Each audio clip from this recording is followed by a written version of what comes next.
പോവുകയാണ്. എറണാകുളം ശിവകുമാറിനെ കാത്തിരിക്കുന്ന ആനപ്രേമികൾ, പൂരപ്രേമികളാൽ ഇതാ തൃശ്ശൂരിന്റെ വടക്കുംനാഥന്റെ അങ്കണം നിറഞ്ഞിരിക്കുന്ന കാഴ്ച നോക്കൂ. ദൃശ്യങ്ങൾ നമുക്ക് കാണാം. ഇപ്പോൾ തന്നെ കണ്ടെത്താ ദൂരത്തേക്ക് ആൾക്കൂട്ടം നിറഞ്ഞിട്ടുണ്ടല്ലേ? പറയൊക്കെ നിറച്ചു, നിലവിളക്കിന് തിരികൊളുത്തി കഴിഞ്ഞു. ഇനി ആ ചടങ്ങിന് വേണ്ടിയുള്ള കാത്തിരിപ്പാണ്. എറണാകുളം ശിവകുമാർ നെയ്തലക്കാവിലമ്മയുമായി വടക്കുംനാഥനെ വണങ്ങി പുറത്തേക്ക് വരുന്നു. തൃശ്ശൂർ പൂരമായി എന്ന് പറയുന്ന ചടങ്ങിൽ ഇതിൽ ഏറ്റവും ഇഷ്ടം ഏതാ? കുടമാറ്റാണോ, വെടിക്കെട്ടാണോ, എഴുഞ്ഞിത്തറമേളാണോ, മടത്തിൽ വരവാണോ?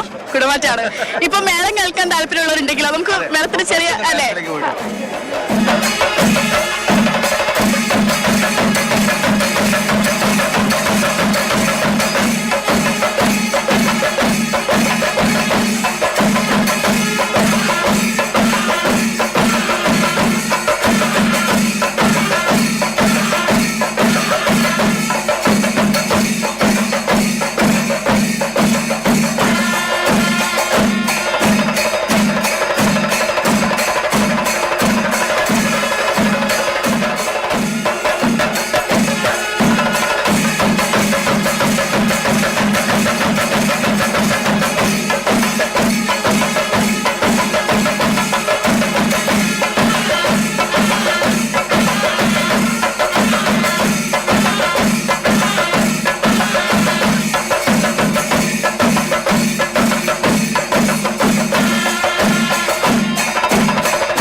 നമുക്കൊപ്പം ഇവിടെ കുറെ ആൾക്കാരുണ്ടല്ലേ പൂരത്തിന് നമ്മുടെ ആനകളെ കാണുന്നത് പോലെ തന്നെ തലയെടുപ്പോടെ പറയുന്നതിന് പ്രശ്നമില്ലല്ലേ, തലയെടുപ്പോടെ നമ്മുടെ മന്ത്രിമാരുണ്ട്. എന്ത് പരിപാടി ഉണ്ടെങ്കിലും ഇവരിവിടെ ഉണ്ടാകും.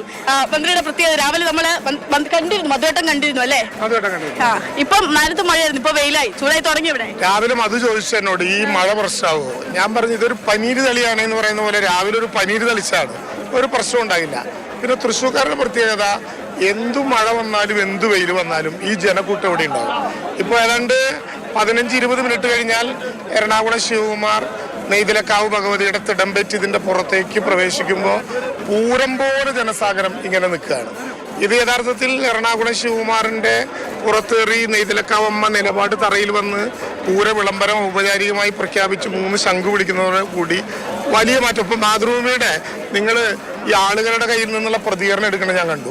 ഇടയ്ക്ക് കൂക്കി വിളിക്കും, പക്ഷെ അതിനും ഒരു താളമുണ്ട്. എല്ലാത്തിനും ആർപ്പ് വിളിക്കല്ല, കൂവലിന് പോലും ഒരു താളമുണ്ട്, പ്രതിഷേധത്തിന് പോലും ഒരു താളുണ്ട്. പക്ഷെ ഇത്തവണ ഒരു ചെറിയ പ്രയാസത്തിന് പോലും ഇടവരാത്ത വിധം ഓരോ പോയിന്റിലും ഞങ്ങൾ നേരത്തെ പറഞ്ഞു, പ്രമാണിമാര് ഇടംതല വലന്തല മാത്രമല്ല നിയന്ത്രണത്തിന്റെ പോലീസിലും പ്രമാണിമാരെ നിർത്തിയിട്ടുള്ള പൂരാണ്. എല്ലാം വളരെ വളരെ വളരെ സൂക്ഷിച്ചും കണ്ടും തയ്യാറെടുപ്പാണ്. കളർഫുള്ളായ പൂരാണ്. അപ്പം അതുകൊണ്ട് ഇപ്പോൾ ഇന്നലെ നിങ്ങൾ കണ്ടു അതിഗംഭീരമായിട്ടുള്ള ഒരു 1.5 സാമ്പിൾ. ഇനി സാമ്പിളിനേക്കാൾ വലിയ വെടിക്കെട്ട് കാണാൻ വേണ്ടി പോവുകയാണ്. ആ വെടിക്കെട്ടോടുകൂടി ലോകപ്രശസ്തമായിട്ടുള്ള പൂരം ഒരു പുതിയ മുഖതാവിലേക്ക് കിടക്കും. എന്തായാലും ഇത്തവണത്തെ പൂരം നമുക്കൊരു ടീമായി അടിച്ചു പൊളിച്ച് ആഘോഷിക്കാം. കളറാണ് തൃശ്ശൂർ. വിളക്ക് കൊളുത്തിയിട്ട് ഞങ്ങൾ പറഞ്ഞു ലോകത്തെ മുഴുവൻ ഞങ്ങൾ കൈമാടി വിട്ട് വിളിക്കുകയാണ്. എത്ര ലക്ഷം പേർ വന്നാലും ഇവിടെ നിൽക്കാനിടയുണ്ട്. തൃശ്ശൂർക്കാരന്റെ മണ്ണിലും ഉണ്ട്, മനസ്സിലും ഉണ്ട് ഇടം. ധൈര്യമായി പറയാം. ഒരു കാര്യം പോലീസ് പറഞ്ഞിരുന്നത് പൂരമാണ് ലഹരി, മറ്റു ലഹരികൾക്കെതിരായ പോരാട്ടം കൂടിയാണ് പൂരം. ഉറപ്പായിട്ടും പൂരം ഉയർത്തിപ്പിടിക്കേണ്ട ഏറ്റവും പ്രധാനപ്പെട്ട സന്ദേശം ലഹരിക്കെതിരായിട്ടുള്ള വലിയ യുദ്ധം തന്നെയാണ്. ഇത്തവണ ഞങ്ങൾ ആ പ്രിപ്പറേഷൻ നടത്തുമ്പോൾ എക്സൈസ് ഡിപ്പാർട്ട്മെന്റിനെയും അതിന്റെ അനുബന്ധ സംവിധാനങ്ങളെയും ഏറ്റവും കൃത്യമായി വിന്യസിപ്പിക്കാൻ ശ്രമിച്ചത് ഇരുട്ടുള്ള ഇടങ്ങളില്ലാത്ത വിധം ഓരോ പോയിന്റിലും പൂർണ്ണമായ പരിശോധനയ്ക്ക് വിധേയമാക്കി. എന്തെങ്കിലും കണ്ടാൽ ഒരു സന്ധ്യ ഉണ്ടാകില്ല, അത് ഇല്ലാതാക്കുക എന്നുള്ളത് തന്നെയാണ് ലക്ഷ്യം. പൂരം ആഘോഷിക്കാം, അത് പൂരത്തിന്റെ ലഹരിയിൽ, മതനിരപേക്ഷതയുടെ ലഹരിയിൽ, സംസ്കാരത്തിന്റെ ലഹരിയിൽ, വെടിക്കെട്ടിന്റെ ലഹരിയിൽ, നിറത്തിന്റെ ലഹരിയിൽ. അതല്ലാതെ മനുഷ്യന്റെ ബുദ്ധിയെ തകർക്കാവുന്ന വിധത്തിലുള്ള ഒരു ലഹരിയും അനുവദിക്കില്ല. ലഹരി വിരുദ്ധ പൂരമായിരിക്കും ഇത്. ഈ പൂരം കേരളത്തിന്റെ തന്നെ ഹരിതാഭയാർന്നിട്ടുള്ള ഒരു ഗ്രീൻ പ്രോട്ടോകോൾ പൂരം കൂടിയാണ്. ജില്ലാ പഞ്ചായത്ത് പ്രസിഡന്റാണ് ഈ ഗ്രീൻ പ്രോട്ടോകോളിന്റെ പ്രധാനപ്പെട്ട ചുമതല. രാവിലെ മുതലേ മിനിസ്റ്റർ ഒരു കാര്യം കൂടെ, കഴിഞ്ഞ തവണ നമ്മൾ പുലികളിക്ക് ഇവിടെ വന്നപ്പോൾ മിനിസ്റ്ററോട് ചോദിച്ചപ്പോൾ ഒരു ചൂട് വെച്ച് ചോദിച്ചപ്പോൾ മിനിസ്റ്റർ ഒന്ന് വെച്ച് കാണിക്കുകയൊക്കെ ചെയ്തു. പൂരത്തിന് എന്തെങ്കിലും ഉണ്ടോ കയ്യിൽ? പൂരത്തിന്റെ ഐറ്റംസ് ഇപ്പൊ എടുക്കില്ല, ഒക്കെ അണിയറയിലാണ്.